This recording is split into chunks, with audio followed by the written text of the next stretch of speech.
Hi everyone, সবাই কেমন আছো? আশা করছি সবাই ভালো আছো, আমরাও খুব ভালো আছি। তো আজকে তোমাদের সাথে ভাবলাম আর একটা রান্নার ভিডিও শেয়ার করি। আজকে আমি তোমাদের সাথে শেয়ার করছি একটা হোয়াইট সস পাস্তার রেসিপি। তো প্রথমেই আমি কড়াইতে একটু বাটার গরম করে নিলাম, তারপর একটুখানি ওর মধ্যে রসুন কুচি দিয়ে অ্যান্ড তারপর পেঁয়াজ অ্যান্ড ক্যাপসিকাম কুচি দিয়ে তার মধ্যে খানিকটা স্বাদ মতো লবণ দিয়ে আমি ওটাকে একটু নেড়ে চেড়ে ঢাকা চাপা দিয়ে কিছুটা বয়েল হতে দিলাম। অন্যদিকে পাস্তাটা সেদ্ধ করে নিয়েছি। তো পাস্তাটা দেখো আমার ভালোভাবেই সেদ্ধ হয়ে গেছে। এই রান্নাটা আমার ছেলেও খেতে খুব ভালোবাসে, যার জন্য এটা যদিও আমাদের জন্য করেছি, ওটা আমি আলাদা করে করেছিলাম। তো সেটার ভিডিওটা যদি তোমরা দেখতে চাও তাহলে আমাকে জানিও, আমি ওটাও শেয়ার করব তোমাদের সাথে। তো এর মধ্যে আমি একটু গোলমরিচ গুঁড়ো অ্যাড করলাম।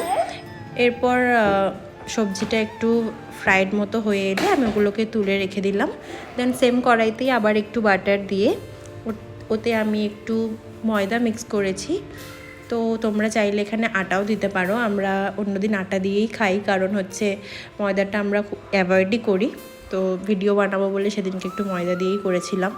এরপর আমি একটুখানি গরম দুধ আর তার সাথে একটু গরম জল অ্যাড করে একসাথে মিশিয়ে ময়দাটার মধ্যে দিয়ে দিয়েছিলাম। এরপর আমি আমার ইচ্ছে মতো কিছু চিজ অ্যাড করেছিলাম, কিউব চিজ, চেদার চিজ, তারপর মজারেলা চিজ, এগুলো অ্যাড করে আমি মিশ্রণটাকে একটুখানি চাপা দিয়ে রেডি হতে দিলাম। আর যেহেতু ওটা একটু ঘন ঘন হয়ে যাচ্ছিল, তাই জন্য একটুখানি কনসিস্টেন্সিটা কমানোর জন্য একটু চাপা দিয়ে রেখেছিলাম। তো এরপর চিজগুলো গলে গেলে ওর মধ্যে আমি চিলি ফ্লেক্স আর অরিগানো অ্যাড করলাম। করার পর ওতে আমি ভেজে রাখা সবজিগুলো দিয়ে দিলাম।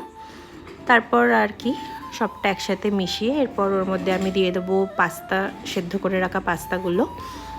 তো এরপর পুরো ব্যাপারটাকেই ভালো করে মিক্স করতে হবে। তো মিক্স করার পর আমি ওতে আরেকটুখানি দুধ দিলাম, মানে দুধ আর জল যেটা আমি অ্যাড করেছিলাম সেটা আমি একসাথেই করে রেখেছিলাম। তো তারপরে ওটা দিয়ে আরেকটুখানি আমি ওটাকে পাতলা করলাম অ্যান্ড তার মধ্যে আমি গোলমরিচ গুঁড়ো আর একটু অ্যাড করে ওটাকে চাপা দিয়ে কিছুক্ষণ রান্না হতে দিলাম।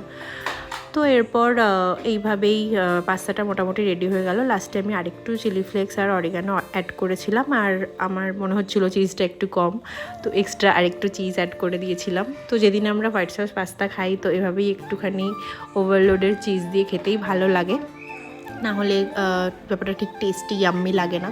তো এইভাবেই এরপর চিজটা গলে গেল আর আমার পাস্তাটাও রেডি হয়ে গেছিলো। তো তোমরা জানিও কেমন লাগলো রেসিপিটা। তো আজকের মতো টাটা, সবাই ভালো থেকো।